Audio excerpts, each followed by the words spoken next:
አሰላሙ አለይኩም ያሱና ልጆች እንዴት ናችሁ? ዛሬ ይዤላችሁ የመጣሁት ታሪክ ጉረኛው አንበሳ ይሰኛል። በጥሞና ተከታተሉ። ከዕለታት አንድ ቀን አባት ኤሊ ልጆቹን ከትምህርት ቤት ከወጡ 1 ሰዓት በላይ በመሆኑ እየተንቆራጠጠ ሲጠብቃቸው በስተመጨረሻም መጡ። ለምን እንዳረፈዱ ሲጠየቁ እርስ በርስ አንተ ንገረው ይባባላሉ።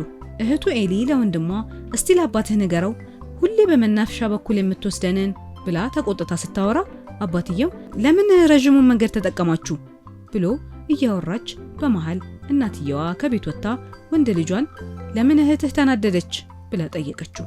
እሱም ዝም ሲል ምን ነው ተናገር እንጂ ብላ እናትየው ደግማ ጠየቀችው። እህቱ እኔ ልንገራት እንዴ ስትለው አሁን አንቺ ንገሪያት አላት። ከዛም ሁሌም ከትምህርት ቤት ሲመለሱ ወንድሟ በአንድ ህፃን ልጅ እንደሚያሾፍና እንደሚመታው ነገረቻቸው። ይህ እውነት ነው ብለው ጠየቁት። እኔ እየቀለድኩኝ ብቻ ነበረ አለ። እህቱ ህፃን ልጅ ይህንን መቋቋም ስላልቻለ ከ3 ቀን በፊት ህፃኑ ልጅ ኤሊውን በድንጋይ ሊመታው ነበር፣ ስለዚህም ነው መንገድ የቀየርነው ብላ አባቷን አስረዳችው። ከዛም አባትየው አንተ ይሄ ነገር ይገባህ ነበር፣ ለምንድነው እንደዚህ የምታደርገው ብሎ ሲጠይቀው አንገቱን አቀርቅሮ ምን ማድረግ አለብኝ አባቴ አለውና ወደ ቤት እንዲገቡ ምግብም ከበሉ በኋላ የሚያጫውታቸው ታሪክ እንዳለ ነገራቸው። አንገቱን አቀርቅሮ ምን ማድረግ አለብኝ አባቴ አለውና አባትየው ወደ ቤት እንዲገቡና ምግብ ከበሉ በኋላ የሚያጫውታቸው ታሪክ እንዳለ ነገራቸው። እህትየውም እንደ እናቴ ቆንጆ አርገህ ታሪክ ትነግረናለህ ስትለው እናትየው ራሳችሁ ምግብ ከበላችሁ በኋላ ትፈርዳላችሁ በማለት ወደ ቤት አቀኑ። እንደዚህ የሚጣፍጥ ምግብ እንዴት እንደናፈቀኝ 1 ዓመት ሙሉ አላገኘሁትም ነበር ሲል እናትየው ግዴታ ስለሆነብህ ነው እኮ አለችው። ምግባቸውን በልተው ሰብሰብ ብለው አባትየው አሁን የምነግራችሁ ታሪክ አዳምጡ በማለት ታሪኩን ጀመረላቸው።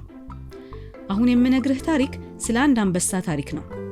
ደካሞችን የሚያስቸግር የነበረ ልክ አንተ ያ ትንሹን ልጅ እንደምታስቸግረው። አንድ ቀን ጥንቸል መሬት ላይ የነበሩትን ካሮቶች ከጀርባው ላይ ቅርጫት አድርጎ ይሰበስብ ነበር። በዚህ መሃል ከላይ የምትበረው ወፍ መታ ካሮት መሰብሰብ አቁም አለችው።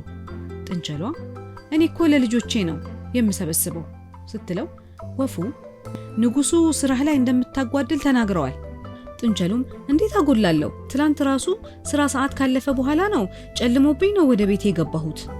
ወፋ ደግሞ እኔ አላቅም የንጉሱን መልእክትን ያደረስኩት። ጥንቸሉም ወደ ንጉሱ ጋር እያዘነ ሄደ። ወፋም ጓደኛዬ በጣም ነው የማዝንልህ፣ እስከመቼ ነው በዚህ ሁኔታ የምትቆየው እያለ ይህን ንግግር የሰማው ጦጣ መጀመሪያ ለራስህ ብታዝን ይሻልሃል ከጥንቸሉ በፊት ብሎ ተናገረው።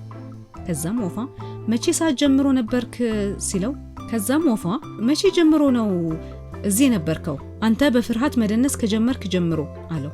ከዛም ወፋ እንደደከመውና ምን ማድረግ እንዳለበት ግራ እንደገባው ነግሮት እንደረፈደና ንጉሱ እንደሚናደድ ነግሮት ተሰናብቶት ሄደ።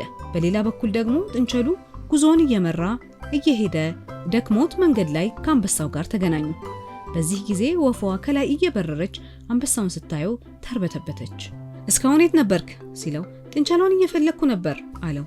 አትዋሸኝ፣ ጥንቸሏ ከመጣች ቆይታለች፣ ጦጣዋን ጥራት ብሎ አዘዘው።